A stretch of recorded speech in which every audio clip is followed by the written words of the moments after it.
एक तरफ पूरा विश्व ही कोरोना वायरस की महामारी से जूझ रहा है, वहीं नीमच में मानसून की पहली दस्तक ने नगरपालिका की अमृत सिटी योजना की पोल खोल दी कि किस तरह नगरपालिका अधिकारी, वार्ड पार्षद और सड़क निर्माण ठेकेदार की मिलीभगत और इनकी मनमानी का खामियाजा यहाँ के रहवासियों को भुगतना पड़ रहा है। जी हाँ, इसका नज़ारा आज न्यू इंदिरा नगर में देखने को मिला है, जहाँ हल्की सी बारिश में ही लोगों के घरों के सामने पानी भर गया, क्योंकि सीवरेज कनेक्शन के बाद जो यहाँ सीमेंट कंक्रीट से पक्की सड़क का निर्माण किया गया वो पूरी गुणवत्तापूर्ण नहीं किया गया, क्योंकि ना तो इस सड़क में ढाल दिया गया, ना ही पानी निकासी का कोई रास्ता बनाया गया, जिसके कारण यहाँ के रहवासियों में नगरपालिका अधिकारी, स्थानीय पार्षद और ठेकेदार की मिलीभगत से काफ़ी आक्रोश दिखाई दे रहा है।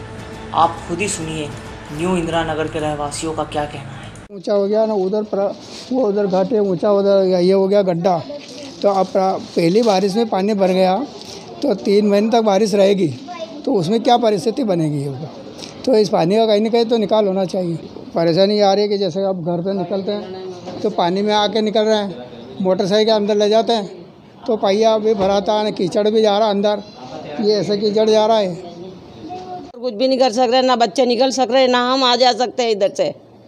न उस टाइम क्या था, पानी इधर निकलेगा तो नहीं, इधर ही निकलेगा पानी, तो इधर निकालने के चक्कर में इधर नहीं निकला पानी, नहीं सब पानी भरा था। अब परेशानी है, गाड़ियाँ भी चला सकते ना हम जा सकते, इतनी परेशानी आ रही। मच्छर पैदा हो रहे हैं, इससे पानी भरा रहे हैं। इससे घर से छोटे छोटे बच्चे हैं, बाहर निकलते हैं तो फिसलन होती है, गिर रहे हैं। और वो जो किलेरिया को उसको भी हमने अवगत करा भैया अंदर जो ऊपर मत रखो, इसको ढाल दे दो, ढाल दिया नहीं। सड़क बनाने वाले ने भी ध्यान नहीं दिया और ऊंचा हो गया है और ये गड्ढा हो गया तो वहाँ से पानी भरा गया। मोटरसाइकिल ये 4 व्हीलर भी निकलते हैं तो पानी की छींटा आते हैं, इधर भी आ रहा है, इधर भी आ रहा है। परेशानी तो है सर। जो ठेकेदार ने बना रहा था रोड, उससे हमें कई बार कहा कि भाई जहाँ निकास है पानी का, जहाँ नितार है वहाँ होना चाहिए इसका ढाल, तो बिल्कुल सुनने को तैयार नहीं। और आखिरी दिन हमारे इधर नंबर था तो उसने कहा कि भाई अगर तुम ज़्यादा वो करोगे, मतलब विवाद करोगे तो हम काम आधा छोड़ के भाग जाएंगे। तो हमने फिर कुछ नहीं बोला। तो हालात ये है कि अभी पानी की शुरुआत भी नहीं हुई है, मुश्किल से ज़रा सा बरसा, उसमें भी हालात यह घरों के सामने ये आधा फीट 1-1 फीट पानी भरा हो गया। अब ना तो बच्चे घर से बाहर निकल सकते हैं, ना घर के अंदर जा सकते हैं, ना गाड़ियाँ हम निकाल सकते हैं, ना गाड़ियाँ अंदर ले जा सकते हैं। कोई बाहर जाता है तो चप्पल हाथ में उठा के उसको लेना पड़ता है, मोजे अगर पहने जूते में तो मोजे और जूते हाथ में उठा के दूर जाकर पहनना पड़ते हैं। मतलब कुल मिला के ये है कि हमारा आना जाना, घर से निकलना और घर के अंदर जाना ये मुश्किल हो गया। मेरा दुकान है तो यहाँ जो ग्राहक आते हैं उनको भी इधर से आना का रास्ते बंद हो गया, मतलब आई नहीं पाते इधर से सामान लेने के लिए आते पाते। हमारे सामने जो फारूक भाई घर है वो इससे मतलब सड़क से करीब आधा फीट नीचे, आधा फीट नीचे। अब यहाँ उनके यहाँ सील जा रही है बराबर, मतलब और मच्छर अलग होंगे। तो कुल मिला के ये जो मतलब बरसात का सीज़न होगा, इसमें मच्छरों का सीज़न होगा, बीमारी का सीज़न होगा, इसमें जमाना भर की परेशानी होगी और बीमार हो जाएंगे हम। ये मच्छरों से खास तौर से बीमारी फैलेगी और जब एक बीमारी होती है तो फिर दूसरी बीमारी घर करती है, तो मतलब एक से एक बढ़ती बीमारियों का एक ऐसा हुआ है। और ये संक्रमण करोगे जो कोरोना का बार बार हम मतलब ये शिकायत कर चुके नगरपालिका का, नगरपालिका को सुनने को तैयार नहीं। इसके बाद हमने मुख्यमंत्री जो ऑनलाइन शिकायत है वो भी कर दी हमने, कई पेपरों को जो उनके जो पते हैं उन पर खबर ही पोस्ट कर दी। इसके बावजूद भी हालात यह है कि हमारा आज दिन तक निकाल नहीं हुआ है। तो अब हालात यह है कि आज से ये हालात अभी से, तो बारिश में क्या होगा, 1-1 फीट पानी हो जाएगा यहाँ।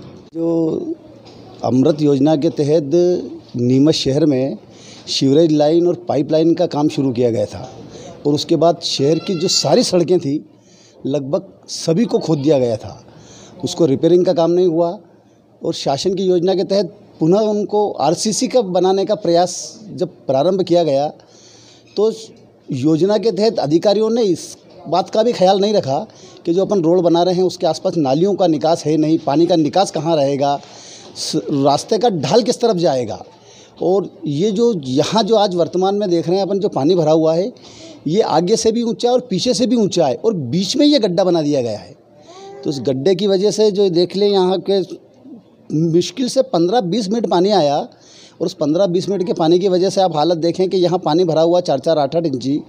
और अगर बरसात में इस पानी का निकास नहीं होगा तो बड़ी भयावह स्थिति यहाँ पर हो जाएगी।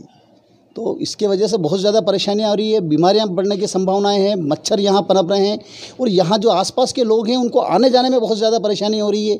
यहाँ से जो वाहन निकल रहे हैं उसके वजह से परेशानी हो रही है।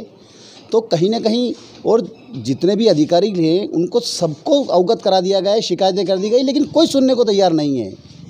क्योंकि कहीं ना कहीं सारे अधिकारियों को पता है कि जो सड़कों का जो निर्माण हुआ है वो नियमों के विपरीत हुआ है, शासन की योजनाओं के विरुद्ध जाके ये निर्माण किया गया है। अवैध रूप से कहीं ना कहीं फ़ायदा पहुंचाने के लिए जो लोगों को बनाया गया है ये, तो यहाँ जो परेशानी आज दिख रही है अपने को, ये सभी मोहल्ले वासियों की बहुत ज़्यादा परेशानी है और इसका तुरंत निराकरण होना चाहिए। सीएम हेल्पलाइन में शिकायत करने के बाद भी 24 घंटे से ज़्यादा समय हो गया है और आज तक कोई भी शासन का नुमाइंदा यहाँ देखने के लिए नहीं आया।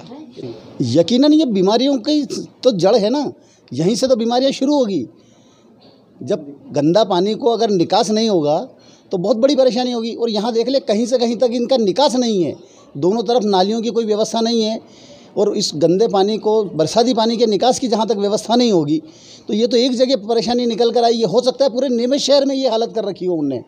कहीं भी योजना के तहत जो काम होना चाहिए था, विधिवत तौर पर नालियों का निकास होना चाहिए था, निस्तार होना चाहिए था पानी का ढाल के हिसाब से, वो कहीं ध्यान नहीं रखा गया, अनदेखा किया गया उसको कहीं ना कहीं। तो इसकी तो निष्पक्ष जांच होना चाहिए कि जितने भी ये रोड बने शहर में, ये कहीं ऐसा तो नहीं है कि विधि विरुद्ध तौर से बनाए गए हों, नियम के विरुद्ध बनाए गए हों, अपने वालों को फ़ायदा पहुंचाने के लिए टेंडर देके बनवाए गए हों। तो इसकी निष्पक्ष जांच भी होना चाहिए। वॉइस ऑफ एमपी के लिए चीफ रिपोर्टर मुश्ताक अली शाह की रिपोर्ट।